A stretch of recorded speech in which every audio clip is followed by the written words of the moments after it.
تسلیم کی بعثت کا یعنی بھیجے جانے کا ذکر کیا۔ اگر ہم قرآن کریم سے یہ سوال کریں کہ انبیاء کی بعثت کا، انبیاء کے آنے کا حقیقی مقصد کیا ہے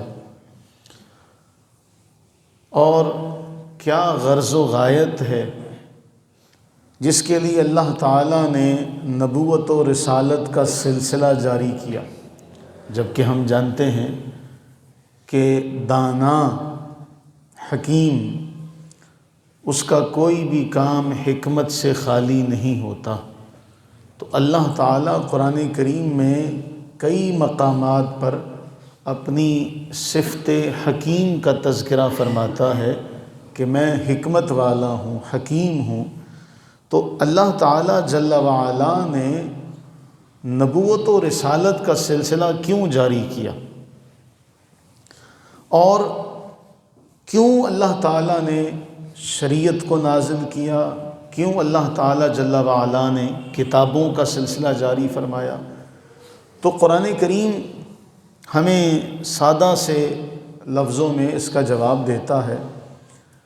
ما کان لبشر ان یکلمہ اللہ، کسی بھی آدمی، کسی بھی فرد بشر کے لیے یہ معاملہ نہیں ہو سکتا کہ اللہ تعالیٰ اس سے ڈائریکٹ کلام فرمائے۔ اللہ تعالیٰ کسی انسان سے، فرد بشر سے بغیر کسی واسطے کے کلام کرے، ایسا نہیں ہو سکتا۔ پھر اسی ضمن میں آگے چلیں تو اللہ تعالیٰ جل وعلا نے ایک اور مقام پر بہت واضح طور پر فرمایا کہ اللہ کی شان یہ بھی نہیں ہے، یعنی یہ اس کی شان کے لائق نہیں ہے، تم اس مقام پر نہیں پہنچے ہو کہ کیونکہ حکیم اس کے ہر کام میں حکمت ہوتی ہے۔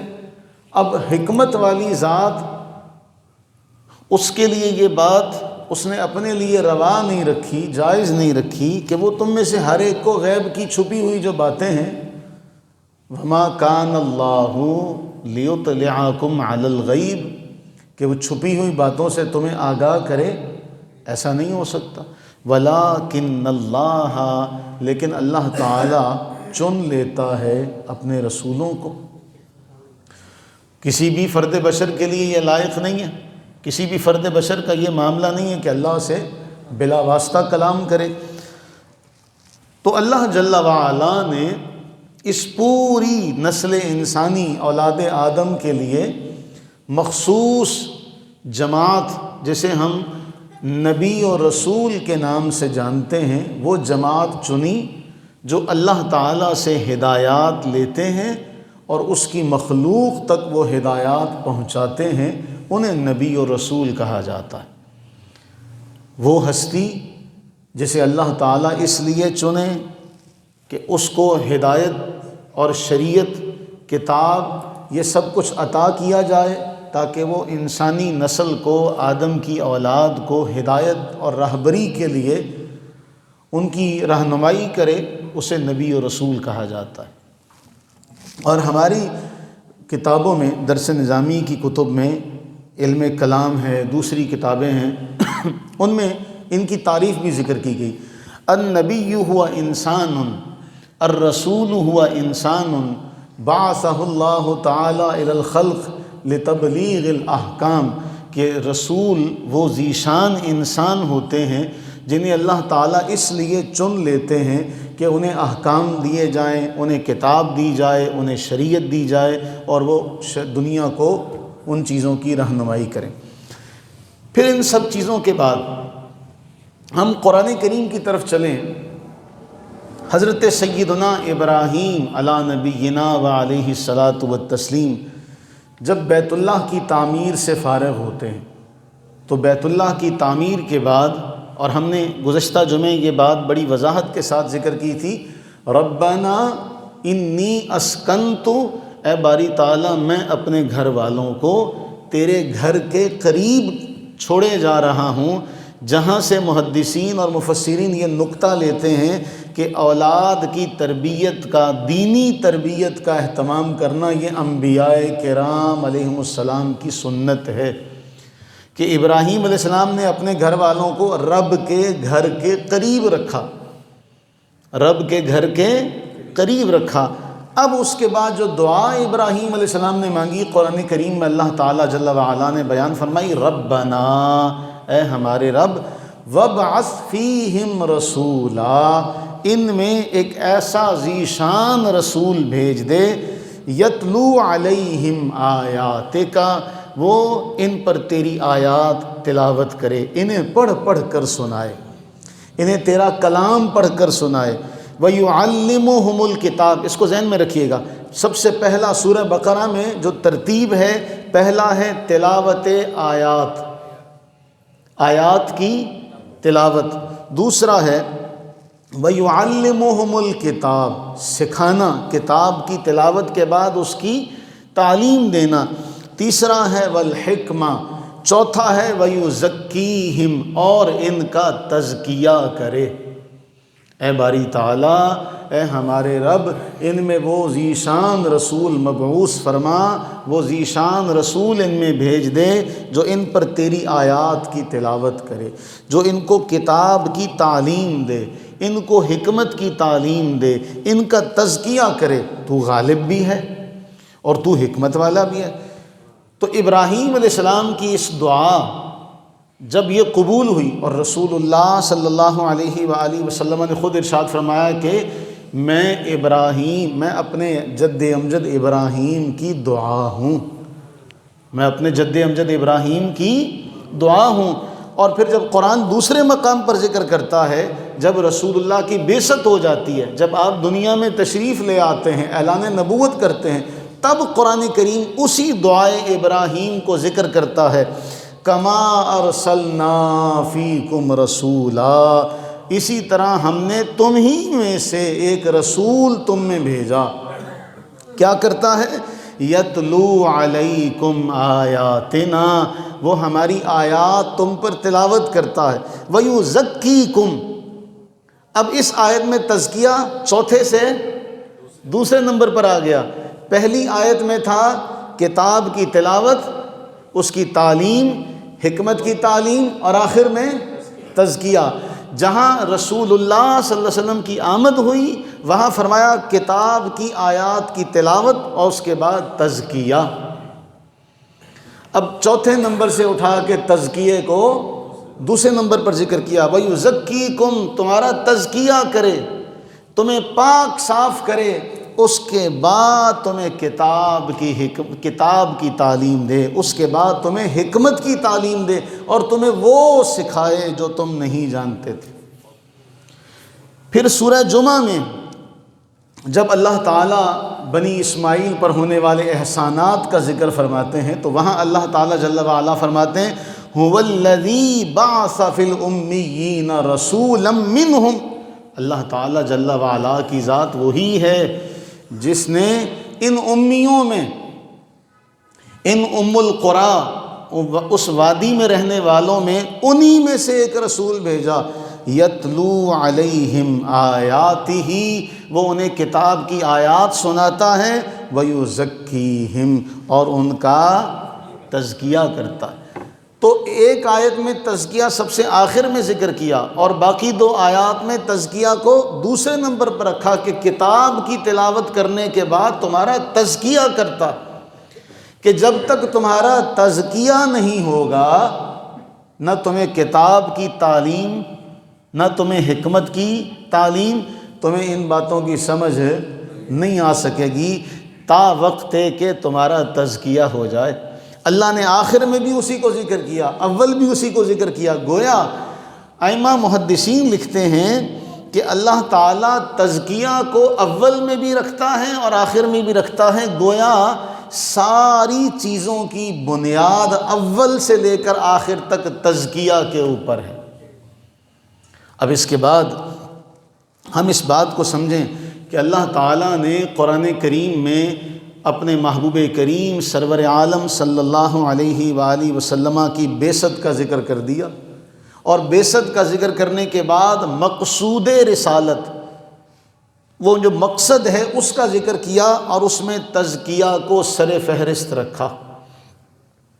محدثین اور مفسرین یہاں یہ بات ذکر کرتے ہیں کہ آپ یہ دیکھیے کہ نماز کے احکامات ہیں کہ جہاں آپ کو لگے گا کہ نماز درست نہیں ہے، اس میں آپ کو نماز کے بارے میں معاملات ملیں گے شریعت کے اندر، اسی طرح روزے کے بارے میں، اسی طرح حج کے بارے میں۔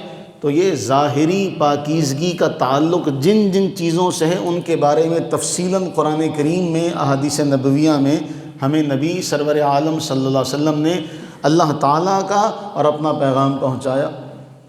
اسی طرح باطن کی بیماریاں بھی ہیں، باطن کے احوال بھی ہیں۔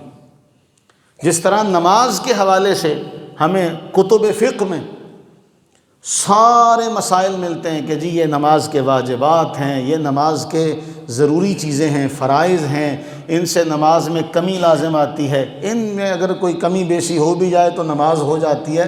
اسی طرح کچھ نفس کی بیماریاں بھی ہیں جن کا احادیث نبویہ میں نبی صلی اللہ علیہ وسلم نے تذکرہ فرمایا کہ قرآن کریم فرماتا ہے نبی اس لیے بھیجا تاکہ تمہارا تزکیہ کرے، تمہاری باطن کی بیماریوں کو صاف کرے، جس کے بارے قرآن نے فرمایا جو ہم نے پچھلے جمعے بھی پڑھا تھا، کَلَّا بَلْ رَانَ عَلَىٰ قُلُوبِهِمْ مَا كَانُوا يَكْسِبُونَ۔ کیا ہوا؟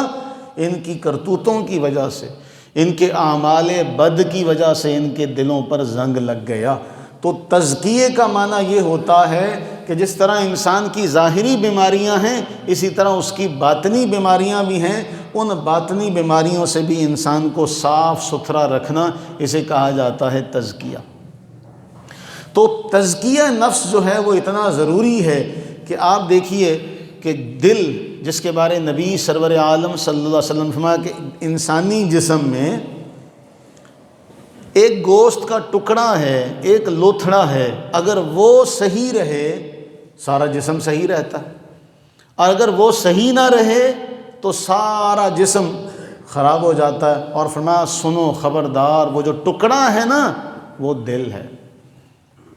وہ کیا ہے؟ دل ہے۔ تو تزکیہ نفس کا معنی یہ ہے کہ تمہاری اندر کی جو پاکیزگی ہے وہ اتنی ضروری ہے، اگر وہ نہ ہوگی تو پھر تمہیں کچھ بھی سمجھ میں نہیں آ سکے گا۔ تو اس کے لیے جو بنیادی چیزیں ہیں ہمارے ہاں، اس کی کمی کیوں ہے؟ سب سے پہلی چیز ہے علم و معرفت کی کمی۔ آج جس طرح کا ماحول بنا دیا گیا اس طرح کے ماحول میں کوشش کی جا رہی ہے کہ مذہب کے اوپر تنقید کی جائے کہ جی مذہب جو ہے وہ انسان کو قید و بند میں ڈال دیتا۔ ارے بھائی، تم مذہب کی جب یہ بات کرتے ہو کہ جی مذہب جو ہے وہ قید و بند کا نام ہے، تو مجھے دنیا میں کوئی ایسا معاشرہ بتائیے کہ جہاں پہ قانونی ذمہ داریاں نہ ہوں۔ آپ کو کسی بھی معاشرے میں ایسا نہیں ملے گا کہ وہاں آپ کو قانونی ذمہ داریاں نہ ہوں۔ اب جب دین کی بات آتی ہے تو کہتے ہیں دیکھو جی ہر بندہ آزاد ہے، اور معذرت کے ساتھ بعض لوگوں نے کہا کہ جی دین ہر بندے کا ذاتی فعل ہے،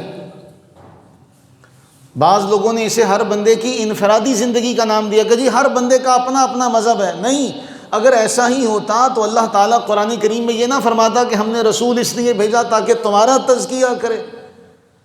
اگر یہ ذاتی فعل ہوتا، اگر یہ ہر بندے کی ذاتی زندگی ہوتی تو قرآن کریم کبھی یہ نہ بیان کرتا وَلْتَكُمْ مِنْكُمْ أُمَّةٌ، تم میں ایک ایسی جماعت ضرور ہونی چاہیے يَدْعُونَ إِلَى الْخَيْرِ، جو کس کی طرف بلائے؟ خیر کی طرف بلائے۔ وَيَأْمُرُونَ بِالْمَعْرُوفِ، جو تمہیں بھلائی کا حکم دے، وَيَنْهَوْنَ عَنِ الْمُنْكَرِ، جو تمہیں برائی سے روکے۔ پھر قرآن دوسرے مقام پر بیان کرتا کُنْتُمْ خَيْرَ أُمَّةٍ، تم بہترین امت ہو۔ کیوں؟ اللہ تعالیٰ نے اس امت کی شان قرآن میں بیان فرمائی وَكَذَلِكَ جَعَلْنَاكُمْ أُمَّةً وَسَطًا، ہم نے تو تمہیں درمیانی امت بنایا۔ اللہ تعالیٰ آپ سے مخاطب ہے، نبی علیہ الصلوۃ والسلام کے واسطے سے اللہ تعالیٰ آپ سے مخاطب ہے۔ آپ سوچئے جب آپ قرآن کو سمجھ کے پڑھیں تو قرآن آپ سے، اللہ تعالیٰ آپ سے کلام کر رہا ہے۔ وَكَذَلِكَ جَعَلْنَاكُمْ، اے فلاں اے فلاں اے فلاں، ہم نے تمہیں امت وسط بنایا، ہم نے تمہیں درمیانی امت بنایا، اعتدال والی امت بنایا، تاکہ تم لوگوں پر گواہ ہو جاؤ، وَيَكُونَ الرَّسُولُ عَلَيْكُمْ شَهِيدًا، اور رسول تم پر گواہ ہو جائے۔ تو قرآن تو مجھ سے، آپ سے، ہم سب سے مخاطب ہے۔ اگر کوئی سمجھ کر پڑھے تو قرآن کیا کہہ رہا ہے؟ کنتم خیر امہ، تم سب سے بہتر امت ہو، تم سب سے بہتر امت ہو۔ میں اس کو یوں سمجھاؤں، ایک حکایت میرے ذہن میں آئی، میں کئی بار اس سے پہلے بھی آپ کو ایک بار سنائی تھی۔ ایک بادشاہ نے اپنے بال کاٹنے والے کو لقب دیا رئیس الحلاقین، حجامت کرنے والوں کا سردار، حجامت کرنے والوں کا سردار۔ بادشاہ نے اتنا بڑا لقب دیا، وہ خوش نہ ہوا، وہ خوش نہ ہوا۔ تو بادشاہ کہتا، دیکھ میں نے تجھے سردار کہا، ہیئر کٹنگ کرنے والوں کا، بال کاٹنے والوں کا میں نے تجھے کیا کہا؟ سردار کہا، رئیس الحلاقین، تو خوش نہیں ہوا؟ وہ کہنے لگا، جی بادشاہ سلامت، جان کی امان پاؤں تو عرض کروں، اس فیلڈ سے تعلق رکھنے والے حجام اگر وہ مجھے اپنا سردار مان لیں تو میں تب اپنے لیے خوشی محسوس کروں گا۔ آپ کو تو اس فیلڈ کا پتہ ہی نہیں ہے، آپ تو اس فن کے بارے میں جانتے ہی نہیں ہیں۔ بھائی ایک شخص قاری قرآن ہے، اس کو تمام لہجوں کا پتہ ہے کہ کہاں نیچے کی طرف جانا ہے، کہاں آواز کو اونچا اٹھانا ہے۔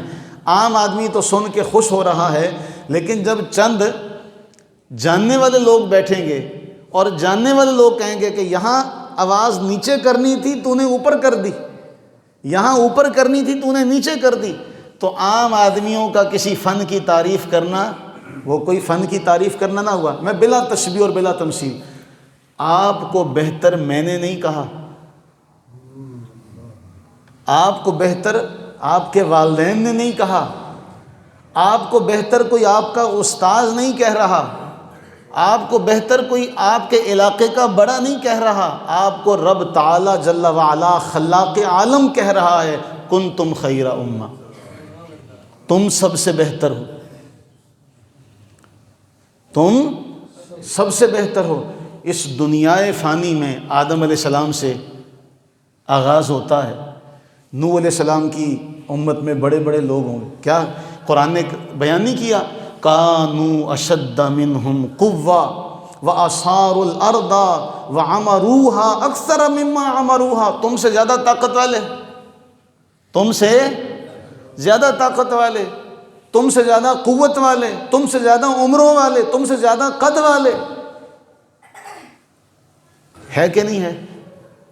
جنہوں نے پہاڑ تراش تراش کر گھر بنائے، قرآن نے کہا تم سے بڑی بڑی عمروں والے، تم سے بڑی بڑی طاقتوں والے۔ آج دنیا کتنی ترقی کر چکی ہے، لیکن آج تک اہرام مصر کی بناوٹ نے دنیا کو ورطہ حیرت میں ڈالا ہوا ہے کہ کیسے بنائی اس دور میں اتنی بلند و بالا عمارت۔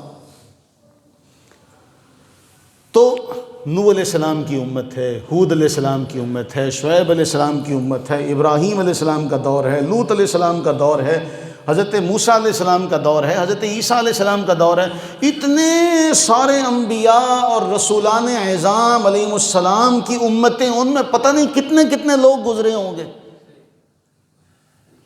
جو ہم سے ہر لحاظ سے اعلیٰ ہوں گے، عمر میں زیادہ، طاقت میں زیادہ، قوت میں زیادہ، لیکن اللہ فرما رہا ہے کنتم خیر امہ، تم سب سے بہتر ہو۔ اس لیے نہیں، آگے اس کی وجہ بھی بیان کی، بھئی اس لیے نہیں کہ تم حسین زیادہ ہو، نہیں، اس لیے نہیں کہ تمہاری عمر زیادہ ہے، اس لیے نہیں کہ تم بہت طاقتور ہو، دماغ اعلیٰ ہے تمہارے پاس۔ قرآن نے وجہ بیان کی، اس لیے بہتر ہو کہ تم لوگوں کو نیکی کا حکم دیتے۔ تمہاری بہتری کا سبب کیا ہے؟ لوگوں کو نیکی کا حکم دیتے ہو۔ تمہاری بہتری کا سبب یہ ہے کہ لوگوں کو برائی سے روکتے ہو، تمہارے بہتر ہونے کا سبب یہ ہے، کوئی اور سبب نہیں ہے۔ تمہارے پاس مال و دولت ہے، تمہارے پاس جہاز ہیں، گاڑیاں ہیں، دولت ہے، بینک بیلنس ہے، نہیں، وہ قارون کے خزانوں کا رب تعالیٰ قرآن میں ذکر کرتا ہے کہ اس کی خزانوں کی چابیاں اونٹوں کے اوپر لدی ہوئی ہیں، تھوڑا مال تھا اس کے پاس۔ اور پھر نبی علیہ السلام نے کیا خوب ارشاد فرمایا، اللہ تعالیٰ تمہارے جسم نہیں دیکھتا، اللہ تعالیٰ ان اللہ لا ینظر، اللہ تعالیٰ تمہارے جسم نہیں دیکھتا، تمہاری دولت نہیں دیکھتا، وہ تو تمہارے دل دیکھتا، وہ تو تمہارے اعمال دیکھتا ہے، اعمال کے شروع میں اور آخر میں نیت کیا ہے۔ آپ کے علم میں ہے، پیر کرم شاہ الازہری رحمہ اللہ نے کہا کہ نبی علیہ السلام نے اعلان کیا اللہ کے راستے میں دو، اب حضور علیہ السلام نے سوال کیا، ہر ایک نے اپنی اپنی طاقت اور ہمت اور بساط کے مطابق جو جس کے پاس تھا وہ لا کے پیش کر دیا۔ انہی میں ایک وہ ہستی بھی تھی جو ساری رات باغ کو کنویں سے پانی نکال کر سیراب کرتی رہی کہ حضور نے مانگا ہے، اللہ کے لیے مانگا ہے۔ آج ہمارے ہاں کیا ہوتا ہے، ہم سارے معاملات میں خرچ کرتے ہیں، ہمارے ہاں مہمان آ جائے ہم وہ بھی کرتے ہیں، کوئی اور معاملہ آ جائے، لیکن جب اللہ کے راستے میں دینے کی بات آتی ہے تو ہمارا حال معذرت کے ساتھ ہمارا حال وہی ہوتا ہے جو قرآن میں اللہ تعالیٰ نے بت پرستوں کا لکھا، بسد معذرت اللہ ماشاء اللہ سارے، لیکن دنیا میں عموماً ایسا ہی ہوتا کہ فرمایا ایک یہ بتوں کا حصہ ہے، ایک یہ اللہ کا حصہ ہے۔ اللہ فرماتا ہے کہ میرا حصہ تو یہ کم کر دیتے ہیں، بتوں کا حصہ کم نہیں کرتے۔ ہم اپنی کمائی میں سے اللہ کے راستے میں کیا دیتے ہیں، اپنی جسمانی قوت کتنی اللہ کے راستے میں دیتے ہیں، اپنی زبان اللہ کے راستے میں کتنی خرچ کرتے ہیں، اپنی آنکھیں اللہ کے راستے میں کتنی خرچ کرتے ہیں، اور اس کے بالمقابل دنیاوی معاملات میں ہماری آنکھیں، ہمارے کان، ہماری زبان، ہمارا جسم اور ہمارا سرمایہ کتنا خرچ ہوتا ہے، آپ کو صاف پتہ چل جائے گا۔ آپ مہینے کے آخر میں کسی بھی دن بیٹھ کر حساب لگائیں، یار آج صبح سے لے کر ابھی تک رات تک ایک دن، یہ چند گھنٹے جو گزرے ہیں، ان چند گھنٹوں میں نے ان ساری نعمتوں کو دنیا کے لیے کتنا استعمال کیا اور اس خالق کے لیے کتنا استعمال کیا جس نے یہ ساری صلاحیتیں مجھے عطا کی ہیں، سارا جواب مل جائے گا۔ ان صحابی نے سوچا حضور علیہ السلام نے مانگا ہے، چلے گئے، ایک باغ والے سے کہا میں ساری رات کنویں کے ذریعے سے پانی نکال کر تیرے کھیت کو سیراب کروں گا۔ اس نے کہا 4 سیر کھجوریں، ساری رات کنواں چلانے کے بعد 4 سیر کھجوریں، 2 سیر کھجوریں گھر میں رکھی، 2 سیر کھجوریں لے کر جب حضور کی بارگاہ میں آنے لگے تو منافقوں نے کہا لو اللہ کو اس کے 2 سیر کی حاجت ہے، اللہ کو اس کے 2 سیر کی حاجت ہے، 2 کلو کی حاجت ہے۔ اور نبی سرور عالم صلی اللہ علیہ وسلم نے فرمایا سارے سامان پر اس کی کھجوریں بکھیر دو، سارے سامان پر اس کی کھجوروں کو بکھیر دو۔ صحابی کہتے ہیں ہمیں ہر جگہ اس کی کھجوریں نظر آ رہی تھی۔ تو ان اللہ لا ينظر الى اجسامکم واموالکم ولکن ينظر الى قلوبکم واعمالکم، اللہ تمہارے مال نہیں دیکھتا، اللہ تمہارے جسم نہیں دیکھتا، وہ تمہارے دلوں کو دیکھتا ہے، تمہارے اعمال کو دیکھتا ہے کہ ان میں نیت کیا ہے۔ تو قرآن نے ہمیں بڑا حسین انداز میں واضح طور پر فرمایا، میں تم پتہ کیوں بہتر ہو، تم لوگوں کو نیکی کا حکم دیتے، تم لوگوں کو برائی سے روکتے، تمہارے بہتر ہونے کا سبب یہ ہے۔ اور قرآن کریم نے اسی لیے فرمایا وَمَا كَانَ الْمُؤْمِنُونَ لِيَنْفِرُوا كَافَّةً، ایسے تو نہیں ہو سکتا تھا کہ سارے دنیا چھوڑ کر ایک راستے میں چل پڑتے، ہاں کچھ لوگ نکلتے، دین سیکھتے، لِيَتَفَقَّهُوا فِي الدِّينِ، دین کی سمجھ بوجھ حاصل کرتے، وَلِيُنذِرُوا قَوْمَهُمْ، اپنی قوم میں آتے، اپنی قوم والوں کو تعلیم دیتے۔ تو اگر مذہب ہر بندے کا ذاتی فعل ہوتا تو قرآن کی ان آیات کا جواب کیا ہوگا؟ تو یہ بات بھی غلط ہے کہ مذہب ہر بندے کا ذاتی فعل نہیں ہو سکتا۔ دوسرا کہ جی مذہب ہمارے اوپر قید و بند لگاتا ہے، ہمارا مال، ہمارا سرمایہ، ہمارا پیسہ ہم جہاں چاہے خرچ کریں۔ تو بھائی آپ دنیا میں آپ کی گاڑی ہے، آپ کی گاڑی میں پیٹرول آپ کا ہے، آپ ذرا اشارہ پار کر کے دکھاؤ، بولیے آپ ذرا اشارہ کراس کرو اور کہو جی میری گاڑی ہے، میری گاڑی ہے، میرا پیسہ ہے، میری زندگی ہے، میرا سب کچھ ہے، میں کیوں اشارے پر رکوں؟ تو اگلے آپ کو دن میں تارے دکھائیں گے کہ نہیں دکھائیں گے؟ او بھائی، یہ قید و بند تمہاری فلاح کے لیے ہے، یہ پابندی تمہاری زندگی کے لیے ہے۔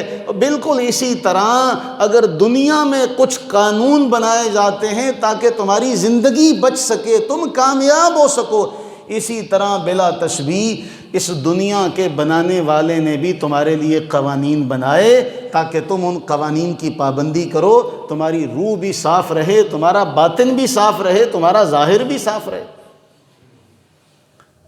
تو یہ کہنا کہ جی مذہب نے ہم پر پابندی لگا دی، ہم اپنے پیسے کو بھی اپنی مرضی سے خرچ نہیں کر سکتے، تو بھائی قرآن نے تو آپ کو ایک راستہ دیا۔ قرآن نے فرمایا اس سے اسراف کرو گے، اس سے آگے بڑھو گے تو یہ فضول خرچی ہے، اور ان المبذرین کانوا اخوان الشیاطین، یہ کن کا کام ہے؟ یہ شیاطین کا، شیطان کے بھائیوں کا کام ہے۔ اب ایک اور بڑی اہم بات، جب ہم کسی کو روکتے ہیں، ماں باپ نہیں روکتے، اپنی اولاد کو روکتے نہیں ہیں، اس لیے کہ جس سے محبت ہوتی ہے روکا بھی اسی کو جاتا ہے۔ جس سے آپ کو محبت نہیں ہوتی آپ اس کو روکتے نہیں، جس سے آپ کو اور ہمارا دین تو یہی سکھاتا ہے کہ پوری دنیا میں بسنے والے تم سارے ایک باپ کی اولاد ہو۔ سکھاتا ہے کہ نہیں سکھاتا؟ کیا آپ کا ایک بھائی آپ سے بولتا نہ ہو، آپ کا اس سے قطع تعلق ہی ہو، سب کچھ الگ ہو، اور آپ دیکھیں کہ اس کو کوئی شاید نقصان پہنچا رہی ہے اور وہ جا رہا ہے، تو کیا آپ اس کو آواز نہیں دیں گے؟ بھئی اس کو برا لگتا ہے، ہو سکتا ہے وہ نہ جانتا ہو، لیکن نبی صلی اللہ علیہ وسلم نے ایک مثال دے کر سمجھایا، فرمایا تزکیہ نفس کی بات ہو رہی نا، تزکیہ نفس، فرمایا نیکی کا حکم دینے والے اور برائی سے روکنے والے کی مثال ایسے جیسے ایک کشتی ہے، اس کی دو منزلیں، ایک اوپر کی منزل ہے اور ایک نیچے کی منزل ہے۔ جو نیچے کی منزل میں رہتے ہیں ان کو پانی لینے کے لیے اوپر جانا پڑتا ہے، تو وہ کہتے ہیں یار ہمیں جو بار بار ان کے حصے میں جانا پڑتا ہے، ہم جو بار بار ان کے حصے میں، اوپر والے حصے میں جا کے پانی لاتے ہیں، ہم کیوں نہ کریں یہیں سے تختے کو کھیڑ لیتے۔ ایسے بھی عقل مند ہوتے ہیں۔ اللہ کے نبی علیہ السلام نے مثال دی ہے تو گویا آپ کو ایسے بھی لوگ ملیں گے، کیوں نہ ہم اتنی زحمت جو کرتے ہیں تو یہیں سے تختہ اکھاڑ لیں۔ رسول اللہ صلی اللہ علیہ وسلم نے فرمایا اب اگر اوپر والے ان کو روک لیں گے تو یہ تو بچیں گے ہی بچیں گے، وہ بھی بچ جائیں گے، یہ تو بچیں گے ہی بچیں گے، اور اگر اوپر والے کہیں کوئی نہیں، نقصان انہی کا ہوتا ہے، اپنے حصے میں جو چاہے کرتے رہیں، تو اس طرح یہ تو ڈوبیں گے، وہ بھی لے ڈوبیں، ان کو بھی لے ڈوبیں گے۔ تو قرآن کریم نے مجھے آپ کو ہم سب کو بہتر اس لیے کہا کہ نیکی کا حکم دیتے۔ تو مذہب جو ہے وہ آپ کو بغیر ایویں بلا وجہ آپ کے اوپر قید نہیں لگاتا، اس کے پیچھے ایک حکمت ہے کہ آپ اللہ کی نافرمانی سے بچ جاؤ، آپ اللہ کے غضب سے بچ جاؤ۔ اور آپ دیکھیے اللہ تعالیٰ نے، ہمارے استاد سلیم زمان صاحب نے بڑی حسین مثال دی کہ جب کسی کی انتہا درجے کی تعریف کرنی ہو نا تو وہاں لفظ جو ہوتا ہے نا وہ منفی آتا ہے۔ محبت کے معاملے کو، اس مسئلے کو سمجھیے گا، جیسے کوئی آدمی بڑا حسین ہو، آواز اس کی بڑی اعلیٰ ہو، تو آپ کیا کہتے ہیں؟ یار اس کی آواز بڑی ظالم ہے نا؟ اب آپ نے ایک منفی جملہ کہا، لیکن آپ کے اس منفی جملے کہنے کے پیش نظر کیا ہے؟ جب آپ نے اس کی حد درجہ تعریف کرنی چاہی تو آپ نے یہ جملہ استعمال کیا۔ اللہ تعالیٰ نے محبوب کریم علیہ السلام کے بارے میں پتہ کیا فرمایا؟ فرمایا تمہاری بھلائی پر میرا محبوب بڑا حریص ہے، تمہاری بھلائی پر میرا محبوب بڑا حریص ہے، بڑا حریص ہے۔ دیکھو ہر جگہ جہاں دوسرے انبیاء کرام علیہ السلام کا تذکرہ آتا ہے، ابراہیم علیہ السلام کا ذکر آیا، یا اللہ جو میرا ہے فمن تبعنی فإنہ منی، جو میری اتباع کرے وہ تو میرا، جو میری اتباع کرے، جو میری نافرمانی کرے تو جان۔ ابراہیم علیہ السلام نے دامن چھڑا لیا۔ حضرت موسیٰ علیہ السلام نے کیا عرض کیا؟ ان تعذبہم فإنہم عبادک، باری تعالیٰ تو نے عذاب دینا ہے تو کیڑا میں پیدا کیتے ہیں، تیرے بندے ہیں، تو بخشنا چاہے تو تو عزیز ہے، حکیم ہے، عذاب دینا ہے تو تیرے بندے ہیں، تو نے پیدا کیا، تو خالق ہے ان کا۔ نبی سرور عالم صلی اللہ علیہ وسلم اس موقع پر بھی کہتے ہیں امتی امتی امتی امتی، یا اللہ انہوں نے بھی چھوڑ دیا، انہوں نے بھی چھوڑ دیا، میں کیسے چھوڑوں؟ تو ہمارے آقا کریم علیہ السلام ہمارے لیے اتنے حریص کہ اس آیت کا ترجمہ اردو زبان میں نہیں ہو سکتا، فَلَعَلَّكَ بَاخِعٌ نَفْسَكَ عَلَىٰ آثَارِهِمْ إِن لَّمْ يُؤْمِنُوا بِهَٰذَا الْحَدِيثِ أَسَفًا۔ اے حبیب، حالانکہ ہر بندہ اس دنیا سے جائے گا اللہ کی مرضی سے، اللہ تعالیٰ محبوب سے فرمایا محبوب مجھے لگتا ہے گویا آپ اپنے آپ کو مار ڈالیں گے۔ کتنی محبت کی بات ہے، اللہ فرما رہا ہے محبوب مجھے لگتا ہے گویا آپ اپنے آپ کو مار ڈالیں گے ان بے وقوفوں کی وجہ سے، لیکن اللہ تعالیٰ کے حبیب نے پھر بھی ہم بے وقوفوں کو چھوڑا نہیں، ہم بے وقوفوں کو پھر بھی چھوڑا۔ فرمایا ہر نبی کو ایک ایک دعا ملی، سب نے مانگ لی، میں نے وہ دعا رکھی ہے، میں میدان محشر میں وہ دعا تب اللہ کے حضور عرض کروں گا اور کہوں گا یا اللہ میری امت کی بخشش فرما دے۔ تو میرے عزیزو، ضرورت ہے تزکیہ نفس کی، جس طرح ظاہر ہم صاف ستھرا رکھتے ہیں اس طرح اپنے باطن کو بھی صاف ستھرا رکھیں۔ ہمارے دل میں اگر میل کچیل ہو، ہمارے دل میں اگر بغض ہو، ہمارے دل میں اگر لالچ ہو، ہمارے دل میں اگر کھوٹ ہو، تو ہمارے ظاہر سجنے سورنے کا فائدہ نہیں ہوگا۔ اس لیے قرآن فرماتا ہے کامیاب وہ ہے جس نے اپنے ظاہر کے ساتھ ساتھ اپنے باطن کو بھی سنوار لیا۔ تو اگر قرآن پڑھ کر، نماز پڑھ کر، ان سب چیزوں کے بعد بھی ہمارے دماغ سے، ہمارے دل سے اپنے بھائی کے بارے میں میل، بغض، کینہ، تعصب، عناد نہ نکلے تو پھر ان نمازوں کا تو کوئی فائدہ۔